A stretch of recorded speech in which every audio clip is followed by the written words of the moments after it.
आज जो हमारा टॉपिक है वो क्या है? Type of organization structure. Organization structure कितने टाइप की होती है? ऑर्गेनाइजेशन स्ट्रक्चर कितने टाइप की होती है? तो बच्चों ऑर्गेनाइजेशन स्ट्रक्चर दो टाइप की होती है। ऑर्गेनाइजेशन स्ट्रक्चर दो टाइप की होती है, पहली फंक्शनल स्ट्रक्चर और दूसरी डिविजनल स्ट्रक्चर। पहली फंक्शनल स्ट्रक्चर और दूसरी divisional structure. Are you getting my point?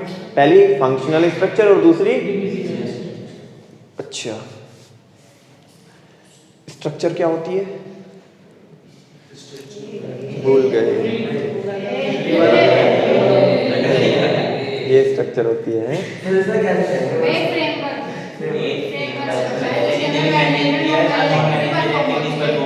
Organisation structure is a framework in which managerial and non managerial task are perform, जिसके अंदर हम मैनेजरियल और नॉन मैनेजरियल टास्क क्या करते हैं? परफॉर्म करते हैं। Are you waiting? अच्छा देखते हैं। कह रहे कि the type of structure adopted by an organization depends on nature and types of activities performed by an organization. हम जो स्ट्रक्चर बनाएंगे, कोई भी एक ऑर्गेनाइजेशन जो स्ट्रक्चर बनाएगा वो डिपेंड करता है किसके ऊपर? डिपेंड्स ऑन नेचर कि बिजनेस किस तरीके का है वो, and types of activities performed by an organization कि किस तरीके का बिजनेस है, किस तरह की एक्टिविटीज, किस टाइप की एक्टिविटीज वो बिजनेस क्या करता है? परफॉर्म करता है। उसके अकॉर्डिंगली हम क्या बनाएंगे? अपनी स्ट्रक्चर बनाएंगे। आ रही है बात समझ में? कह रहे कि the organizational structure can be classified under two categories. First one is functional structure and the second one is divisional structure. अच्छा अब ध्यान से सुनो, फंक्शनल क्या होती है? अपने पूरे ऑर्गेनाइजेशन को अपने पूरे ऑर्गेनाइजेशन को किसके अकॉर्डिंग डिवाइड करना? जो मेजर फंक्शंस है, जो मेजर क्या है? फंक्शंस है, उसके अकॉर्डिंग डिवाइड करना। इसको क्या बोलते हैं? Functional structure. कौन सी स्ट्रक्चर बोलते हैं? Functional structure. देखो कैसे, जैसे रिलायंस की बात करते हैं तो रिलायंस इंडस्ट्रीज लिमिटेड में मैनेजिंग डायरेक्टर कौन है?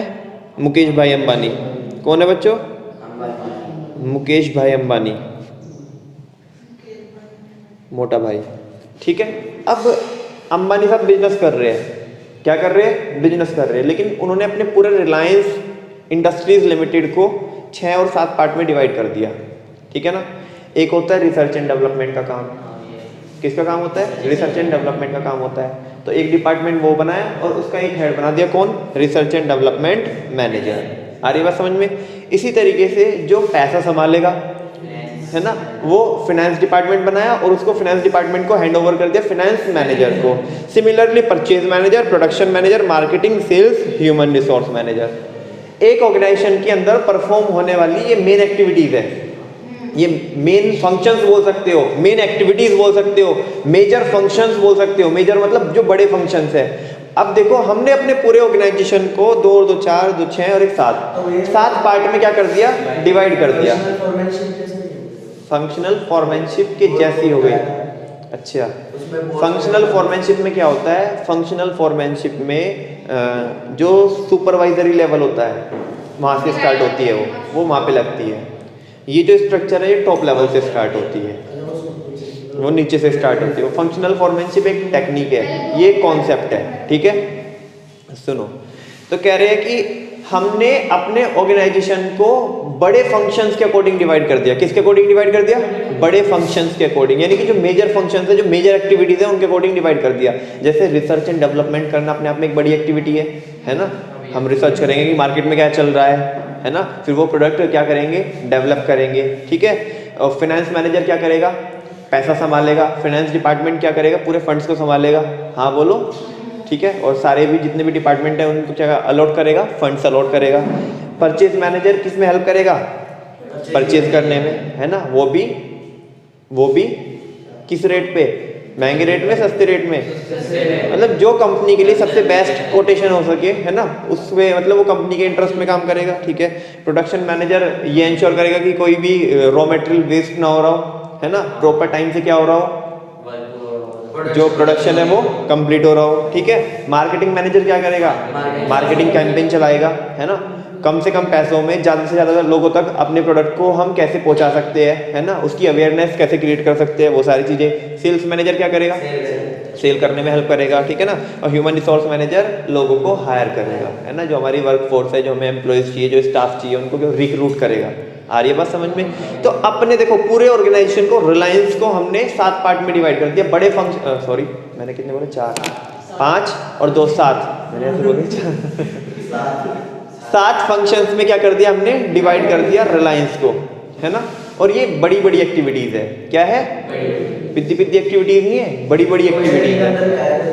हाँ, इनके अंदर भी हायर करेंगे, वो बात की बात है। लेकिन अभी हमने क्या किया कि जो पूरा ऑर्गेनाइजेशन है उसको 7 पार्ट में डिवाइड कर दिया, यानी कि जो बड़ी एक्टिविटीज है उसके अकॉर्डिंग हमने क्या कर दिया, यहाँ पे डिवाइड कर दिया। तो इसको ही बोलते हैं कौन सी स्ट्रक्चर, फंक्शनल स्ट्रक्चर। कौन सी स्ट्रक्चर, फंक्शनल स्ट्रक्चर। वो स्ट्रक्चर है चलो अभी अपने अपने माहौल में बोलते हैं। फंक्शनल स्ट्रक्चर वो स्ट्रक्चर है जहाँ पे हम अपने ऑर्गेनाइजेशन को फंक्शंस के अकॉर्डिंग डिवाइड कर देते हैं। स्वाहा, हाँ बोलो, देखो कितना आसान है। फंक्शनल स्ट्रक्चर जब हम अपने ऑर्गेनाइजेशन को फंक्शंस के अकॉर्डिंग डिवाइड कर देते हैं, जो बड़े फंक्शंस हैं, मेजर फंक्शंस बोल दोगे तो और भी अच्छी बात है। मेजर फंक्शंस जो बड़ी एक्टिविटीज है उनके अकॉर्डिंग हम डिवाइड कर देते हैं, तो उसको क्या बोलते हैं, ए स्वाहा बोलते हैं, ए स्वाहा। फंक्शनल स्ट्रक्चर, कौन सी स्ट्रक्चर, फंक्शनल स्ट्रक्चर। आ रही है बात समझ में, कोई डाउट तो नहीं है, डायग्राम समझ में आ गया। अच्छा, हालांकि जो मैंने आपको जो रिलायंस का एग्जांपल दिया है उनकी फंक्शनल स्ट्रक्चर नहीं है, डिविजनल है, वो मैं आगे बताऊंगा जब मैं डिविजनल पढ़ाऊंगा आपको, ठीक है। देख लेते हैं यहाँ पे फंक्शनल स्ट्रक्चर। कह रहे कि to divide the whole enterprises, पूरे के पूरी संस्था को, पूरे के पूरे एंटरप्राइज को डिवाइड कर दो किसके according, according to major functions to be performed by it. जो बड़े फंक्शंस उस ऑर्गेनाइजेशन के द्वारा परफॉर्म किए जाने हैं उनके अकॉर्डिंग क्या कर दो, डिवाइड कर दो अपने ऑर्गेनाइजेशन को। Is called functional structure. उसे क्या बोलेंगे बच्चों, फंक्शनल स्ट्रक्चर। कौन सी structure, functional structure. All related and similar functions are grouped. कह रहे जितने भी जो रिलेटेड या सिमिलर फंक्शंस होते हैं उन्हें ग्रुप किया जाता है। और हमें तो पता है, हमने तो ग्रुपिंग की है, ऑर्गेनाइजिंग में ग्रुपिंग होती है कि नहीं होती है। पहले उन्हें ग्रुप करते हैं, यानी कि जो सिमिलर एक्टिविटीज है उन्हें ग्रुप करते हैं, यानी कि डिपार्टमेंटलाइजेशन, है ना। और फिर क्या करते हैं, इन वन डिपार्टमेंट, उसे वन डिपार्टमेंट में क्या करते हैं हम, उन सारी एक्टिविटीज को उस एक डिपार्टमेंट में मर्ज करते हैं। जो सिमिलर और रिलेटेड एक्टिविटीज है उन सारी सिमिलर और रिलेटेड एक्टिविटीज को एक डिपार्टमेंट में मर्ज करते हैं, ठीक है ना। और in one department under one executive, और उस डिपार्टमेंट को किसी एक एग्जीक्यूटिव को हम सौंप देते हैं। आ रही बात समझ में, यानी कि एक तो डिपार्टमेंटेशन की बात कर रहा है और असाइनमेंट ऑफ ड्यूटीज की बात कर रहा है। आ रही बात समझ में, ठीक है। और फिर अब देखो ध्यान से सुनो, तुम कह रहे हो कि भैया अगर हम अपना बिजनेस करेंगे, ठीक है ना, तो हमारे ऑर्गेनाइजेशन के लिए, हमारी कंपनी के लिए कौन सी स्ट्रक्चर सही रहेगी। इसका जवाब मैं नहीं दे सकता आपको, वो जवाब आपको खुद समझना होगा। लेकिन वो जवाब कैसे आएगा, ठीक है ना, आप कैसे डिसाइड करोगे कि मैं अपने ऑर्गेनाइजेशन की कौन सी स्ट्रक्चर क्रिएट करूं, है ना। 2-3 सवाल मैं आपसे पूछूंगा, उनका जवाब दे दो तो आपको पता चल जाएगा कि आपकी स्ट्रक्चर कौन सी है, या आप अपने ऑर्गेनाइजेशन के अंदर कौन सी स्ट्रक्चर लगाओगे। और मैं कह रहा हूं ये इंपॉर्टेंट टॉपिक है, suitability of functional structure. Suitability of functional structure का मतलब क्या है कि फंक्शनल स्ट्रक्चर कहां पे सुटेबल होगी। एग्जाम में केस स्टडी आएगी इस टॉपिक में से, वो कहेगा miss Bipasha wants to start her business, ठीक है ना, and under one roof she wants to provide many products, she wants to provide many products which are unrelated to each other, ठीक है ना, लाइक लेदर बैग्स, ठीक है ना, और लेदर पर्स, ठीक है ना, लेदर बेल्ट, ठीक है, और कॉस्मेटिक्स, और बोलो और कोई प्रोडक्ट। देखो जो ये जो 3 प्रोडक्ट थे ये तो एक जैसे थे, ठीक है ना, कॉस्मेटिक का इससे कोई मतलब नहीं है ना। और उसने साथ के साथ बुटीक भी स्टार्ट किया अपना, समझते बुटीक तो, हाँ समझते बुटीक, नहीं समझते, हाँ वही तो नहीं समझते आप। छपरी, पार्लर अलग चीज होती है, वो बुटीक अलग चीज होती है, ठीक है ना, वो जिसमें मतलब वो कस्टमाइज ड्रेस तैयार करते हैं, ठीक है ना, अपने क्लाइंट के लिए, अपने कस्टमर के लिए। आ रही है बात समझ में, खासकर चिंटियों के लिए, ठीक है। खैर अच्छा, हाँ मतलब वो हिंदी में तो टेलर बोल सकता है ठीक है। तो ऐसे में वो पूछेगा कि बताओ इसको कौन सी स्ट्रक्चर सुटेबल रहेगी, कौन सी ऑर्गेनाइजेशन, अगले वाली लगेगी इसमें डिवीजन, क्योंकि देखो लेदर के प्रोडक्ट एक जैसे आ गए, कॉस्मेटिक अलग है, तो इसलिए लेदर की डिवीजन अलग रखनी चाहिए और कॉस्मेटिक अलग रखना चाहिए, ठीक है ना, और बुटीक अलग रखना चाहिए वो वैसे, ठीक है ना। लेकिन अब ध्यान से सुनो, आपका एक ही प्रोडक्ट है, आपका एक ही प्रोडक्ट है, ठीक है ना, और बड़े स्केल पे आप काम कर रहे हो एक ही प्रोडक्ट में, तो कॉस्मेटिक ही है, तो बताओ आपको डिविजनल बनानी चाहिए फंक्शनल, फंक्शनल बनानी चाहिए। अरे तुम कैसे बता रहे हो, अभी तक तो मैंने डिविजनल तुम्हें बताई नहीं है। अरे भैया डिविजनल में कुछ नहीं होता, यहाँ पे तो तुमने अपने ऑर्गेनाइजेशन को, यहाँ पे तो तुमने अपने ऑर्गेनाइजेशन को फंक्शंस के अकॉर्डिंग डिवाइड किया, वहां पे प्रोडक्ट के अकॉर्डिंग डिवाइड करते हो। ये प्रोडक्ट, ठीक है ना, ये प्रोडक्ट अलग है, ये प्रोडक्ट अलग है, ये एक डिवीजन अलग है, ये एक डिवीजन अलग है हमारे बच्चे है हमारे बच्चे, है ना, लेकिन ये बच्चा अलग है और ये बच्चा अलग है। आ रही है बात समझ में, ठीक है। अच्छा अब मान लिया, लेट से, ध्यान से सुनो, क्वेश्चन ऐसा आ गया, केस स्टडी में क्वेश्चन ऐसा आ गया कि लेदर पर्स भी बन रही है, लेदर बैग भी बन रही है और लेदर की बेल्ट भी बन रही है, ठीक है ना, तो बताओ कौन सी स्ट्रक्चर लगाएंगे हम, फंक्शनल लगाएंगे। कौन सी लगाएंगे, अब चाहे बेल्ट, अब देखो ध्यान से सुनो, फंक्शन तुम कहोगे भैया प्रोडक्ट तो अलग अलग है बच्चों, लेकिन बन तो रहे हो सेम रॉ मटेरियल से, बन तो रहे हो। अब ऐसे कोई ना तुम पर्स का अलग डिवीजन बनाओगे और उसकी अलग डिवीजन बनाओगे, उसकी अलग डिवीजन बनाओगे, ठीक है ना, और फिर उनकी भी देखो, एक चीज सुनो, केवल डिविजनल स्ट्रक्चर बनाने से काम नहीं चलेगा, डिविजनल के अंदर भी तो फिर फंक्शनल बनानी पड़ेगी। हाँ बोलो, ये जो एक बच्चा है, इस बच्चे की भी तो फिर क्या बनानी पड़ेगी, फंक्शनल स्ट्रक्चर बनानी पड़ेगी। अच्छा इसकी परचेजिंग अलग हो रही है, इसकी परचेजिंग अलग, अरे भाई इतनी कंपनी इतने लोगों को कैसे अफोर्ड करेगी, ठीक है ना, अनलेस एंड अनटिल उस कंपनी का जो बिजनेस है वो बहुत बड़े स्केल पे चल रहा हो, ठीक है ना, अगर उस कंपनी का बिजनेस बहुत बड़े स्केल पे चल रहा है, ठीक है ना, मतलब लेदर के जो पर्स है उनकी अपने आप में इतनी डिमांड है कि बहुत जबरदस्त डिमांड है, तो उन्होंने उसे अब देखो ये दोस्त बिजनेस स्टडीज है, ये है मैनेजमेंट, यहाँ पे जो केस स्टडी डेवलप होगी उसका एक सिंगल आंसर नहीं हो सकता, उसमें क्या दिया होगा आपको, क्वेश्चन में क्या दिया होगा उसके अकॉर्डिंग आंसर आएगा। अब तुम बोलो अच्छा जब क्लास में पढ़ाया था जब तो कह रहे थे केस स्टडी में कि ये जो लेदर पर्स और लेदर बैग और लेदर के आपके क्या बेल्ट, ठीक है ना, ये क्या है, इसके लिए फंक्शनल बना दो, है ना, और जब एग्जाम में वहाँ पे क्वेश्चन आया तो उसका आंसर आ गया डिविजनल, ठीक है ना। भैया ऐसा पॉसिबल हो सकता है, वो देखना पड़ेगा। वो कह दे कि अपने आप में जो पर्स है वो इतना डोमिनेट प्रोडक्ट है कि पूरे वर्ल्ड की मार्केट में 90% जो सप्लाई होती है इसी कंपनी की होती है, तो भैया फिर फंक्शनल काम नहीं करेगी, उसके लिए फिर क्या बनानी पड़ेगी, अलग ही, इस बच्चे को अलग कर दो, है ना, क्योंकि बड़े स्केल पे क्या चल रहे हैं, ऑपरेशन चल रहे हैं। आ रही बात समझ में, चलो देखो, functional structure is suitable in the following cases, in cases में फंक्शनल स्ट्रक्चर क्या रहेगी, सुटेबल रहेगी। पहला, when the size of the organization is large, जब ऑर्गेनाइजेशन का साइज क्या हो, लार्ज हो, बड़ा साइज हो, तो अपने ऑर्गेनाइजेशन को किस में डिवाइड कर दो। और मजे की बात बताऊं, जब एक इंसान एक वन मैन आर्मी से ग्रो करके, है ना, उसका ऑर्गेनाइजेशन ग्रो करता है ना धीरे धीरे, तो सबसे पहले वो कौन सी स्ट्रक्चर बनाता है, फंक्शनल बनाता है। कौन सी बनाता है, पहले डिविजनल बना देता, डिविजनल तो बाद में बनती है जब संभल नहीं रहा होता है फंक्शनल से भी काम। आ रही ना बात समझ में। अच्छा दूसरा पॉइंट लिख रहा है, when organisation has to carry out diversified activities, जब organisation diversified activities, diversified product नहीं बोला इसने, डाइवर्सिफाइड एक्टिविटीज बोला, समझ रहे हो, देखो कितना कंफ्यूजन है। अगर ये डाइवर्सिफाइड प्रोडक्ट बोल दे आंसर चेंज हो जाएगा, डिविजनल आ जाएगा, इसका आंसर क्या आ जाएगा, डिविजनल। लेकिन ये बोल रहा है डाइवर्सिफाइड एक्टिविटी, मतलब अलग अलग प्रकार की हम एक्टिविटीज परफॉर्म कर रहे हैं, जैसे सेल्स की एक्टिविटी, प्रोडक्शन की activity, marketing activity, research and development, है ना, ह्यूमन रिसोर्स मैनेजमेंट की एक्टिविटी। तो एक्टिविटी के अकॉर्डिंग हमने फंक्शंस बनाए हैं। आ रही बात समझ में। लेकिन अगर ये बोलता when the organization has to carry out diversified products, तो ये क्या हो जाता, या कैरी आउट बोलता है, प्रोड्यूस बोलता है कि when the organization has to produce diversified products, तो तब क्या होता, आ रही बात समझ में। अच्छा डाइवर्सिफाइड प्रोडक्ट बना रहे हैं लेकिन सारों का रॉ मटेरियल एक ही है, यानी कि वो रिलेटेड है आपस में, तब कौन सी बनाएंगे, अलग अलग प्रोडक्ट बन रहे हैं, लेकिन जो वो प्रोडक्ट बन रहे हैं वो एक ही रॉ मटेरियल से बन रहे हैं। समझ रहे हो? अगर आप ध्यान से सुनो, अलग अलग प्रोडक्ट बन रहे हैं लेकिन एक ही रॉ मटेरियल से बन रहे हैं, और जो एक प्रोडक्ट है उसकी डिमांड बहुत जबरदस्त है और हमारी सप्लाई तो फिर क्या है? डिविजनल। भैया क्वेश्चन देखना पड़ेगा, क्वेश्चन क्या है, उसके जैसा डाटा ऐसा आंसर नहीं, ऐसा चाटा। हाँ, वो बोलते ना, जैसी नाच कूद वैसी वारफेर, ठीक है ना।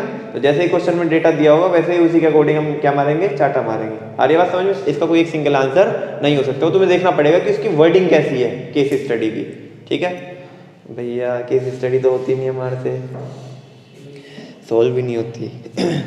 समझ में आया? कहाँ पे फंक्शनल स्ट्रक्चर सुटेबल है? पहला, जब आपका बिजनेस बड़ा हो, जब आप डाइवर्सिफाइड एक्टिविटीज़ आप ऑपरेट कर रहे हो, है ना, आपके यहाँ पे बहुत सारी एक्टिविटीज़ होती है, और या आपको किसी एक काम में क्या चाहिए होता है? आपको प्रोडक्शन में स्पेशलाइजेशन चाहिए तो प्रोडक्शन की एक्टिविटीज़ अलग करनी पड़ेगी, सेल्स में चाहिए तो सेल्स की एक्टिविटीज़ अलग करनी पड़ेगी, इसमें तीसरी में चाहिए तो इसकी एक्टिविटीज़ अलग, इसकी अलग, इसकी अलग। जब आपको हर एक काम में क्या चाहिए? स्पेशलाइजेशन चाहिए, तो आपको फिर कौन सी स्ट्रक्चर लगेगी? फंक्शन। लेकिन अगर आपको किसी एक प्रोडक्ट में स्पेशलाइजेशन चाहिए तो डिविजनल। यहाँ पे एक्टिविटीज़ को लेकर खेल रहे हैं, वहाँ पे प्रोडक्ट को लेकर खेल रहे हैं। आ रही बात समझ में? ये डायग्राम समझ में आया? अच्छा, एडवांटेज तो फंक्शनल स्ट्रक्चर, इसकी एडवांटेज क्या होगी फंक्शनल स्ट्रक्चर की? एक तो फंक्शनल स्पेशलाइजेशन होगा बच्चों। क्या होगा? Functional specialization. क्या होगा? फंक्शनल स्पेशलाइजेशन क्यों होगा? फंक्शनल का मतलब क्या है? एक फंक्शन, एक एक्टिविटी। फंक्शनल स्ट्रक्चर का ये फायदा है कि उससे हमें फंक्शनल स्पेशलाइजेशन हो जाएगा। क्या हो जाएगा? Functional specialization. कैसे होगा फंक्शनल स्पेशलाइजेशन?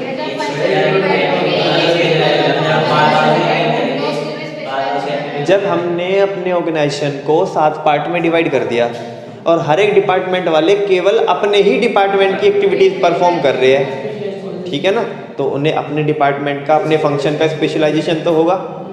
अगर हम ये डिवाइड ना करते, एक इंसान आज तो प्रोडक्शन का काम कर रहा है, कल सेल्स का, परसों मार्केटिंग का कर रहा है, तो उसे स्पेशलाइजेशन होगा ही नहीं। आ रही है बात समझ में? हाँ बोलो। ठीक है, तो पढ़ो इसको। कह रहे इट प्रमोट्स स्पेशलाइजेशन। ये किसको प्रमोट करता है? स्पेशलाइजेशन को प्रमोट करता है। Since each department has to perform a specific function, क्योंकि हर एक डिपार्टमेंट को एक स्पेसिफिक ही फंक्शन क्या करना है? परफॉर्म करना है। It improves efficiency. इससे क्या इंप्रूव होती है? एम्प्लॉयज़ की। And able to gain specialization, और इससे क्या होता है? स्पेशलाइजेशन गेन हो जाता है, ठीक है ना। नेक्स्ट क्या है? Effective control and coordination. आप मुझे बताओ, एक डिपार्टमेंट में एक ही तरह की एक ही नेचर की एक्टिविटी परफॉर्म हो रही है, उस डिपार्टमेंट के अंदर की बात कर रहा हूँ, उस डिपार्टमेंट के अंदर कोऑर्डिनेशन बना रहेगा कि नहीं बना रहेगा? क्योंकि उस डिपार्टमेंट में सारे काम करने वाले कौन है? एक ही एक्टिविटी वाले। आ रही बात समझ में? उनमें कोऑर्डिनेशन बनाना बड़ा आसान हो जाएगा, ठीक है ना। अगर ये हम एक्टिविटी को डिवाइड ना करते, अगर हम इन एक्टिविटीज़ को डिवाइड ना करते, अगर डिवाइड ना करते तो बहुत ज़्यादा होच पोच हो जाती है ना। आ रही बात समझ में? किसी को समझ नहीं आता कौन क्या करेगा, कैसे है, कभी कोई कुछ कर रहा है, कभी कोई कुछ कर रहा है, ठीक है ना। तो ना तो कंट्रोल बन पाता वैसे, और ना ही कोऑर्डिनेशन। लेकिन अगर वैसे हमने स्ट्रक्चर बनाई है फंक्शनल, तो कोऑर्डिनेशन भी बन जाएगा और कंट्रोल भी हो जाएगा। कह रहे कि it promotes control and coordination with in a department. ये क्या होता है? इससे ध्यान से सुनो, इससे क्या होगा बच्चों? कंट्रोल होगा और कोऑर्डिनेशन होगा। लेकिन ध्यान रखना, ये मैं खासकर बोल रहा हूँ, विद इन डिपार्टमेंट होगा, है ना, क्योंकि मैं अभी इसकी लिमिटेशन भी पढ़ाऊंगा आपको, ठीक है। फिर वहाँ बोलो तुम ये कैसे बोल रहे हो, ठीक है। तो ध्यान से सुन लेना, within a department due to similarity of task perform. क्यों बन जाता है कोऑर्डिनेशन? क्योंकि सिमिलैरिटी है किसमें? जो हम टास्क परफॉर्म कर रहे हैं। इतनी बात समझ में आती है। नेक्स्ट क्या है? Improve efficiency. इससे क्या इम्प्रूव हो जाएगी? कैसी मतलब कैसे होगी एफिशिएंसी इम्प्रूव? कैसे होगी? Expert and experienced officers are specially appointed for each function. छपरी तो करेंगे नहीं हम। अपॉइंट किसको अपॉइंट कर रहे हैं? एक्सपर्ट को, और किसको? एक्सपीरियंस्ड ऑफिसर्स को अपॉइंट कर रहे हैं। किसके लिए? हर एक फंक्शन के लिए। हाँ बोलो। It helps in increasing efficiency and profit, इससे क्या बढ़ेगी, एफिशिएंसी इंक्रीज होगी और प्रॉफिट भी इंक्रीज होगा। Are you getting my point, समझ में आ रहा है। इम्प्रूव्स एफिशिएंसी हो गया। नेक्स्ट क्या है, अवॉइड्स डुप्लीकेशन, इससे क्या अवॉइड हो जाएगा, डुप्लीकेशन अवॉइड हो जाएगा। क्यों हो जाएगा भाई, जो डिपार्टमेंट की जो जिम्मेदारी है वो उसी की रहेगी, वो वही काम करेगा। हाँ बोलो, हाँ बोलो, ठीक है ना, वो किसी दूसरे डिपार्टमेंट की एक्टिविटी परफॉर्म करेगा ही नहीं, ठीक है। हाँ बोलो यार, हर एक इंसान केवल अपने ही डिपार्टमेंट की क्या करेगा, एक्टिविटीज परफॉर्म करेगा, ठीक है ना। तो ये अपना काम करेगा, ये अपना काम करेगा, तो डुप्लीकेशन होगा ही नहीं तो पहले क्या हो जाता था, तुम्हें पता था ना, जब हम डिवाइड नहीं कर रहे थे स्ट्रक्चर को, तो क्या हो जाता था, मान लो इसने भी कर दिया, उसने भी कर दिया, एक काम तो दो लोगों ने कर दिया, एक ने भी नहीं किया, तो डुप्लीकेशन हो जाता है वैसे तो। लेकिन यहाँ पे नहीं होगा, अगर हम कर देंगे, ये स्ट्रक्चर बना देंगे। तो कह रहे हैं यहाँ पे, it helps in avoiding duplication of efforts which leads to economies of scale. इससे क्या आ जाती है, economies of scale. Economies of scale का मतलब क्या होता है बच्चों, एक बेहद ही अच्छा कॉन्सेप्ट है economy of scale. Economy of scale का मतलब होता है जब हमारी प्रोडक्ट को बनाने की जो कॉस्ट है वो रिड्यूस हो जाती है। क्या हो जाती है, रिड्यूस हो जाती है, कम हो जाती है। उसे बोलते हैं हम कि हम एंजॉय कर रहे हैं किसको, इकोनॉमीज ऑफ स्केल को। किसको, इकोनॉमीज ऑफ स्केल को। यहाँ पे सुनो, जब आप एक चीज़ बताओ, जब काम डुप्लीकेट नहीं होगा, है ना, काम क्या नहीं होगा, डुप्लीकेट नहीं होगा, तो हमारी कॉस्ट तो बचेगी ना, हमारी कॉस्ट कम हो जाएगी। तो उससे हमें बेनिफिट मिलेगा किसका, यहाँ पे मैं लिख दूँ कॉस्ट रिडक्शन। इससे हमारी क्या हो जाएगी, कॉस्ट रिडक्शन हो जाएगी, ठीक है ना, कॉस्ट रिड्यूस हो जाएगी। देखो यहाँ पे खैर आगे इसने लिख भी दिया, क्लैरिफाई भी कर दिया, and reduces the cost of production. और इससे क्या हो जाएगी, हमारी कॉस्ट ऑफ प्रोडक्शन क्या हो जाएगी, रिड्यूस हो जाएगी। नेक्स्ट क्या है, ease in training. Ease in training, training देना बहुत आसान होगा। कैसे रहेगा बता सकते हो आप मुझे,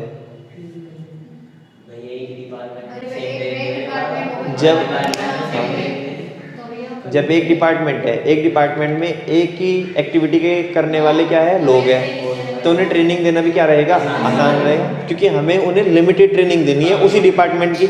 सब नहीं कहने लगे तो ये भी ले भर दिमाग में, ये भी भर, ये भी भर, वैसा नहीं होगा, समझ रहे ना। एक डिपार्टमेंट के लोग हैं तो उन्हें एक उसी डिपार्टमेंट की जो स्पेसिफिक ट्रेनिंग है वही देनी पड़ेगी हमें, तो ट्रेनिंग देना क्या होगा, उन्हें आसान होगा, ठीक है ना।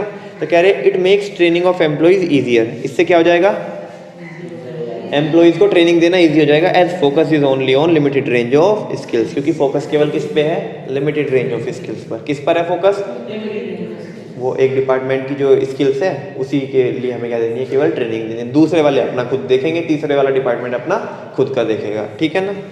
नेक्स्ट क्या है, प्रॉपर अटेंशन। अच्छा, अटेंशन भी रहेगा, हाँ बोलो, इंसान अपने ही डिपार्टमेंट में फोकस लगाएगा, ठीक है। कह रहे कि functional structure ensures that different functions get due attention. यहाँ पे दो चीज़ें हो सकती है, हमने फंक्शनल स्ट्रक्चर बना दी, तो जो टॉप लेवल वाले हैं वो भी ये चेक करेंगे कि हर एक फंक्शन को प्रॉपर अटेंशन मिल रहा है या नहीं मिल रहा है। आ रही बात समझ में, हाँ बोलो। और जो डिपार्टमेंट के अंदर काम करने वाले हैं, पर्टिकुलर डिपार्टमेंट के अंदर, वो भी क्या कंसिडर करेंगे, वो भी क्या चीज़ देखेंगे कि हम हमारे डिपार्टमेंट के गोल्स अचीव कर पा रहे हैं या नहीं कर पा रहे हैं। आ रही है बात समझ में, नहीं आ रही है। अरे टॉप लेवल ये चीज़ का ख्याल रखेगी कि सारे फंक्शंस को प्रॉपर अटेंशन मिल रहा है कि नहीं मिल रहा है, इसको भी अटेंशन मिल रहा है कि नहीं मिल रहा है, इसको भी, इसको भी, इसको भी, इसको भी, हाँ बोलो। लेकिन हर एक डिपार्टमेंट के अंदर काम करने वाले जो लोग हैं वो किस चीज का ख्याल रखेंगे कि हमारे डिपार्टमेंट को अटेंशन मिल रहा है या नहीं मिल रहा है। हाँ बोलो, नहीं समझ में आया, कम आया समझ में, ज्यादा समझाता हूँ। जो टॉप लेवल वाले हैं, टॉप लेवल वालों ने रिसर्च एंड डेवलपमेंट को तो बहुत ज़्यादा फंड्स दे दिए। टॉप लेवल वालों ने फिनेंस डिपार्टमेंट से रिसर्च एंड डेवलपमेंट डिपार्टमेंट को बहुत ज़्यादा फंड्स एलोकेट करवा दिए और उनकी रिसर्च सक्सेसफुल हो गई, ठीक है। अब कंपनी के पास पैसा ही नहीं बचा कि हम उसका प्रोडक्शन कर सके, प्रोडक्शन वाले के लिए पैसा बचा नहीं। आप मुझे बताओ, रिसर्च एंड डेवलपमेंट में पैसा लगाने से भी कुछ फ़ायदा हुआ क्या? क्योंकि सारा पैसा तो हमने जब रिसर्च एंड डेवलपमेंट पे लगा दिया तो प्रोडक्शन के लिए कुछ पैसा बचा ही नहीं। आ रही बात समझो, नया पैसा हमें कोई मिल नहीं सकता, अभी मार्केट में ऐसी सिचुएशन नहीं बन रही, लेट्स से ठीक है ना? हाँ बोलो। तो बताओ, यहाँ पे हमने एक को तो ज़्यादा इज्जत दे दी, एक को दी नहीं। तो कंपनी किस चीज़ का ख्याल रखेगी? टॉप लेवल वाले जो लोग हैं वो किस चीज़ का ख्याल रखेंगे कि सबको बराबर अटेंशन मिल रहा है या नहीं मिल रहा है। ऐसा नहीं कि एक जगह तो क्या है,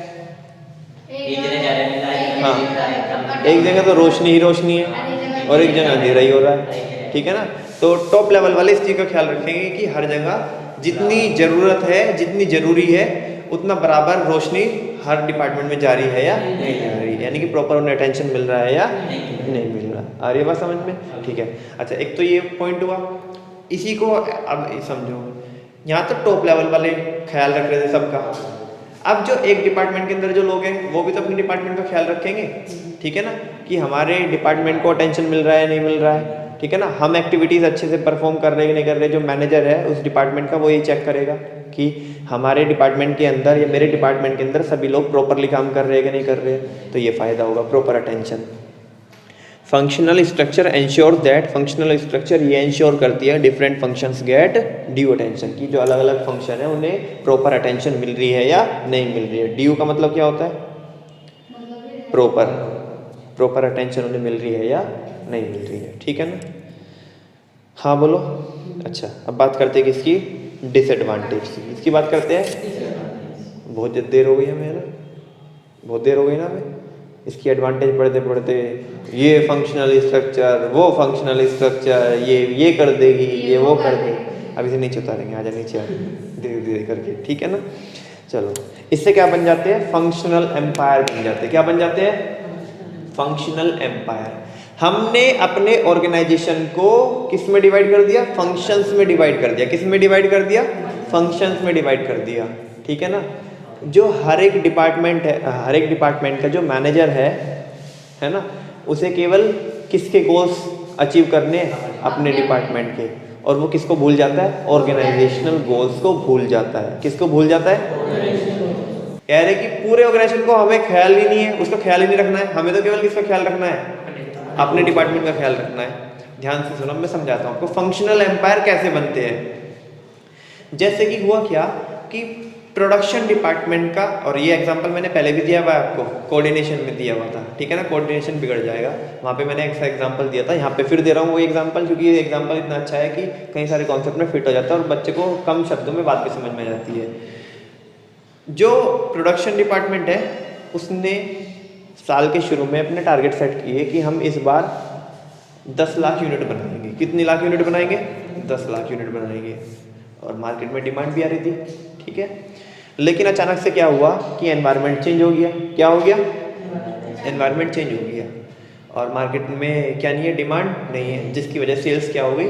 कम हो गई। सेल्स डिपार्टमेंट ने भी पहले टारगेट लगाया था क्या कि हम 10 लाख यूनिट्स की क्या कर देंगे? सेल कर देंगे, क्योंकि मार्केट में डिमांड थी। अरे बस समझ में। अब क्या हुआ? एनवायरनमेंट चेंज हो गया तो सेल डिपार्टमेंट बोल रहा है भाई साहब स्टैंडर्ड्स हमें क्या करने पड़ेंगे? अपने चेंज करने पड़ेंगे। मार्केट में एक पैसे की डिमांड नहीं है, एक यूनिट की डिमांड नहीं है, इस कदर तक मार्केट में मंदी है। आ रही है बात समझ में? अच्छा, तो इसने अपने क्या कर दिया? स्टैंडर्ड चेंज कर दिए, है ना? कह रहे हैं कि पूरे साल में 1 लाख यूनिट बिक जाओ ना, वही बहुत है बस। 1 लाख यूनिट 10 लाख से 1 लाख पे आ गए। और इधर इसने प्रोडक्शन स्टार्ट कर रखा था, 20,000 यूनिट बन चुकी थी या 50,000 यूनिट बन चुकी थी। सेल्स डिपार्टमेंट के मैनेजर ने प्रोडक्शन डिपार्टमेंट के मैनेजर को बोला भाई साहब अपने स्टैंडर्ड रिवाइज कर दो, प्रोडक्शन कर दो बंद, रॉ मटेरियल भी खरीदना बंद कर दो, मार्केट में एक भी यूनिट की डिमांड नहीं है। और अपने जो स्टैंडर्ड है 10 लाख यूनिट से 1 लाख यूनिट पे ले आओ, ठीक है? कह रहे नहीं भाई साहब ऐसे कैसे हो जाएगा? हमारे स्टैंडर्ड्स है, हमने बनाए हैं, हमें अपने स्टैंडर्ड्स अचीव करने हैं। आ रही है बात समझ में? तुम अपने डिपार्टमेंट की देखो, हम अपने डिपार्टमेंट की देख रहे हैं। तुम बीच में ऐसे दखल अंदाजी मत करो, इंटरवीन मत करो बीच में, ठीक है ना? हम अपने डिपार्टमेंट के स्टैंडर्ड्स हमें क्या करने हैं? अचीव करने हैं। मैंने अपने सारे जितने भी एम्प्लॉइज हैं ना, प्रोडक्शन डिपार्टमेंट का मैनेजर बोल रहा है, हमने जितने भी अपने सारे एम्प्लॉइज हैं प्रोडक्शन डिपार्टमेंट के, सबको ऐसे मोटिवेट कर रखा है, इतना मोटिवेशन से भर रखा है। देखो मैं अभी तो बताता हूँ, आओ मैं तुम्हें लेके चलता हूँ। हाँ, कितनी यूनिट का प्रोडक्शन करना है? प्रोडक्शन मैनेजर पूछ रहा है अपने एम्प्लॉइज से, बोले भारत माता की जय 10 लाख का। कितने का? 10 लाख का। कह रहे देखो, कह रहे इससे कम में नहीं मानने। कहने लगे नहीं मानने के, मर जाएंगे मिट जाएंगे, इससे कम में नहीं मानेंगे। इस बार तो स्टैंडर्ड क्या करके रहेंगे? अचीव करके रहेंगे। बोलो भारत माता की जय, ठीक है? देख लिया कितना हाई मोटिवेशन है। भैया हम अपने डिपार्टमेंट के, हमने तो अपने ऑब्जेक्टिव्स अचीव करने हैं, ठीक है ना। वो कह रहा है भाई साहब तुम अपने डिपार्टमेंट का तो ख्याल रख रहे हो, लेकिन कंपनी का भी तो ख्याल रखो। तुम तो अपने डिपार्टमेंटल जो ऑब्जेक्टिव्स हैं वो अचीव कर लोगे, लेकिन ओवरऑल तो देखो लॉस किसका होगा, ऑर्गेनाइजेशन का लॉस होगा। तुम तो केवल अपनी अपनी सोच रहे हो, सबकी सोचो ना।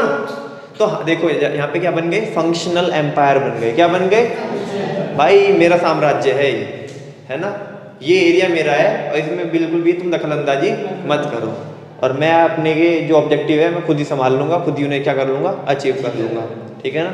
तो यहाँ पे वो किसको तो भूल गया, ओवरऑल ऑब्जेक्टिव्स को भूल गया, और केवल किसके ऑब्जेक्टिव याद रह गए, फंक्शनल एम्पायर बन गए। तो ये फायदा है नुकसान है, नुकसान है बिल्कुल। देखो कह रहे कि functional structure places less emphasis on overall organizational objectives.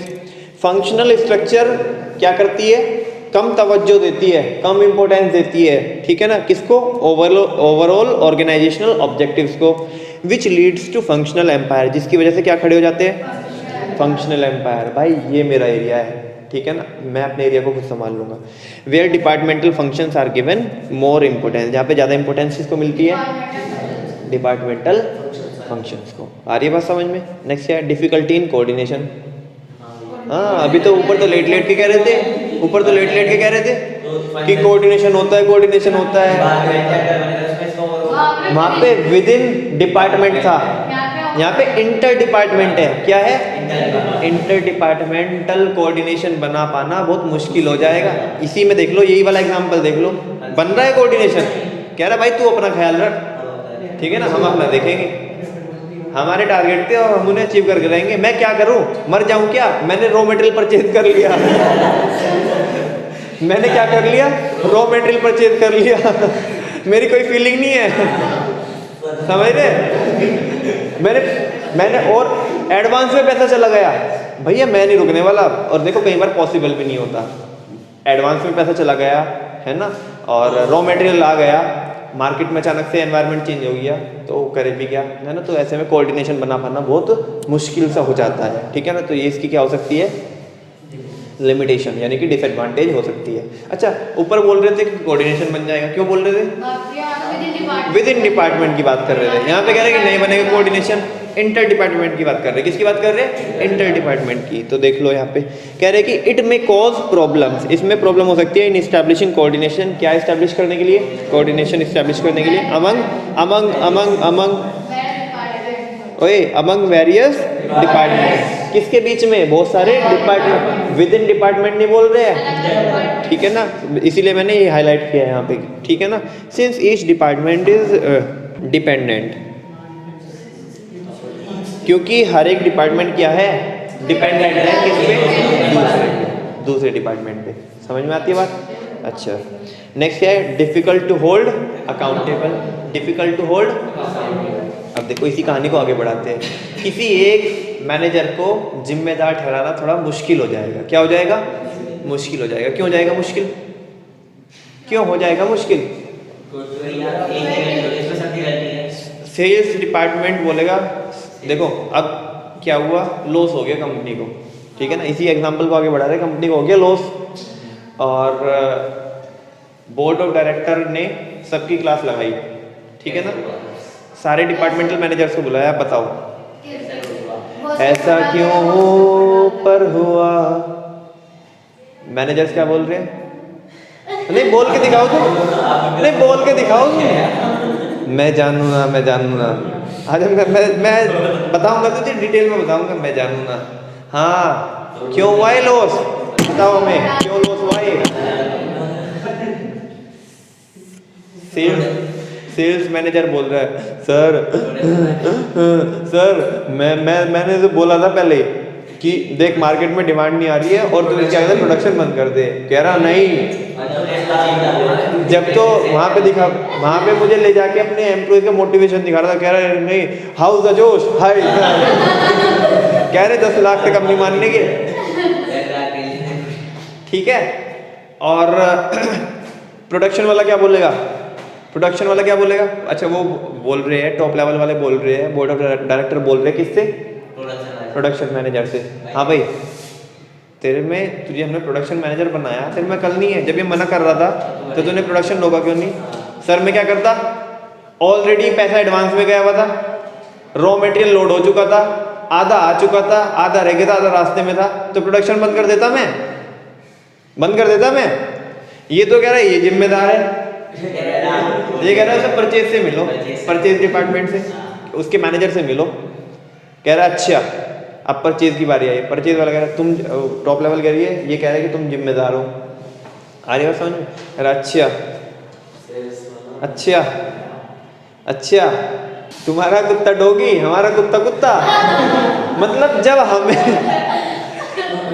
जब हमें आपने वो दे दिया, रिक्वायरमेंट बता दी कि इतना हमें उस दिन तक मिल जाना चाहिए, अगर हम ऑर्डर ना देते तो जब हमारी जान को आते, कि ऑर्डर का ही नहीं दिया, प्रोडक्शन रुक गया, ठीक है ना। और अगर हमने ऑर्डर दे दिया तो ये भी गलती कर दी। अगर हमने ऑर्डर दे दिया टाइम पे रॉ मटेरियल आ रहा है तो ये भी हमने गलती कर दी। अब मुझे बताओ डिफिकल्ट टू होल्ड अकाउंटेबल, किसको जिम्मेदार ठहराए? ये तो कह रहा है इसको, ये तो कह रहा है इसको, ये तो कह रहा है, ठीक है ना। नुकसान किसका हो रहा है? ऑर्गेनाइजेशन का। टॉप लेवल कहेगी मेरी गलती थी बस तुम जाओ बस, ठीक है ना, मैंने गलती कर दी। It becomes difficult to hold a particular department accountable if the organisational goal is not achieve. अगर क्या अचीव नहीं हुए? ऑर्गेनाइजेशनल गोल अगर अचीव नहीं हुए तो किसी एक डिपार्टमेंट को अकाउंटेबल नहीं ठहरा सकते हम, है ना। वो कहेगा इसने, वो कहेगा इसने, वो कहेगा इसने किया। आ रही बात समझ में? नेक्स्ट क्या है? Conflict of interest. Conflict of, इससे लड़ाई झगड़े हो सकते हैं या इंटरेस्ट मैच नहीं करेगा एक दूसरे डिपार्टमेंट का। हाँ बोलो। इसी एग्जांपल में सारे पॉइंट आ जाएंगे। सेल्स का और प्रोडक्शन का जो इंटरेस्ट है वो मैच कर रहा है मैच। वो तो कह रहा है प्रोडक्शन कम कर दे भाई साहब, रुकने के नहीं 10 लाख यूनिट से पहले तो हम, कैसी बात कर दी आपने, हद कर दिया आपने, ठीक है ना। तो कह रहे इट में लीड टू कंफ्लिक्ट बिटवीन 2 और मोर डिपार्टमेंट, 2 या 2 से ज़्यादा डिपार्टमेंट के बीच में लड़ाई झगड़े हो सकते हैं। If their interest are not match, अगर उनके इंटरेस्ट क्या नहीं किए, मैच नहीं किए, ठीक है ना। चलो एग्जाम्पल पढ़ो। For example